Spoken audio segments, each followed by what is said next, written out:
BJP ஒரு வலுவான எதிர்க்கட்சி அப்படின்றதே ஒரு பொய்யான கட்டமைப்பு. ஏன்னா வலுவான எதிர்க்கட்சியாக இருந்தால் 40 சீட்டில் ஏதாவது ஒரு சீட்டாவது பார்லிமெண்ட்டில் ஜெயிச்சிருக்கணும்.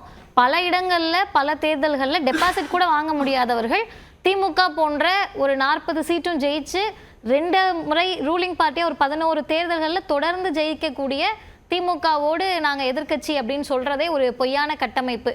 ஒன்று.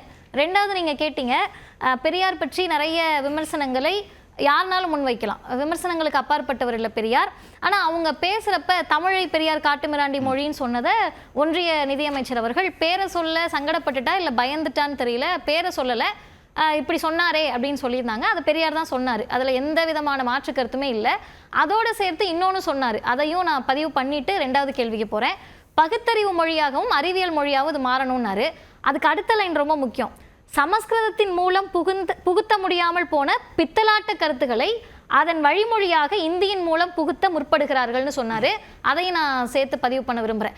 ஏன் அப்படின்னா, தந்தை பெரியாரை பொறுத்த வரைக்கும் நீங்கள் தமிழை ஒரு எப்படி சமஸ்கிருதத்தை ஒரு வேத மொழியாக, மக்கள் அணுக முடியாத மொழியாக, ஒரு கடவுளோட மொழின்னு சொல்லி கோவிலுக்குள்ள மட்டும் கர்ப்பகிரகத்துக்குள்ள மட்டும் எங்கள் மொழியில் சொல்லணும்னா ஒரு கல்லுக்கான மொழியாக மட்டுமே வைத்து அந்த மொழியவே சாகடிச்சிட்டிங்க.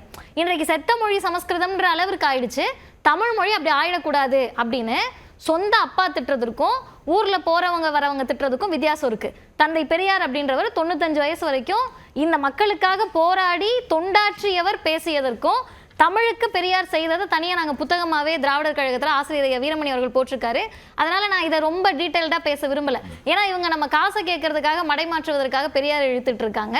அதனால் இதை அவங்க படிக்கட்டும். திருக்குறள் மாநாடு பெரியார் நடத்தினது, மறைமொழி அடிகள் அவர்களே, தமிழ்கடல் மறைமொழி அடிகள் அவர்களே பெரியார் தான் இந்த இந்தி எதிர்ப்பை முன்னின்று நடத்த முடியும்னு சொன்னது. மறைமலையடிகளுடைய புத்தகத்தை மெட்ராஸ் பல்கலைக்கழகத்தில் வைக்க முடியாமல் போனப்ப பெரியார் எதிர்த்து நின்றது.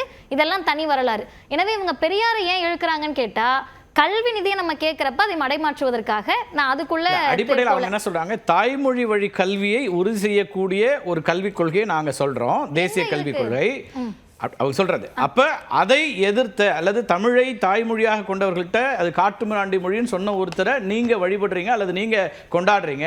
அப்ப இது முரணா இருக்கு, உங்களோட திராவிட இயக்கங்களுடைய முரணா இருக்குன்னு அவங்க வைக்கிற விமர்சனம். தமிழ் மொழி தான் நம்முடைய மேன்மைக்கும் நம்முடைய முற்போக்குக்கும் நமது தகுதிக்கும் ஏற்ற மொழியாக இருக்கும்னு சொன்னது தந்தை பெரியார். முற்போக்கு கருத்துக்கள் அதில் புகுத்தப்படணும். எந்த காலத்திலையோ பேசின புராணங்களையும் இதிகாசங்களையும் உங்களுடைய மொழியில் திணிச்சு உங்களை அறிவை மழுங்கடிக்க யாராவது பார்த்தாங்கன்னு சொன்னால் அதை ஏற்றுக்காதீங்கன்னாரு. அப்படி ஏற்றுக்காததுனால தான் இன்றைக்கு தமிழ்நாடு முன்னோக்கி போயிட்டு இருக்கு, முன்னணி மாநிலமாக இருக்குது.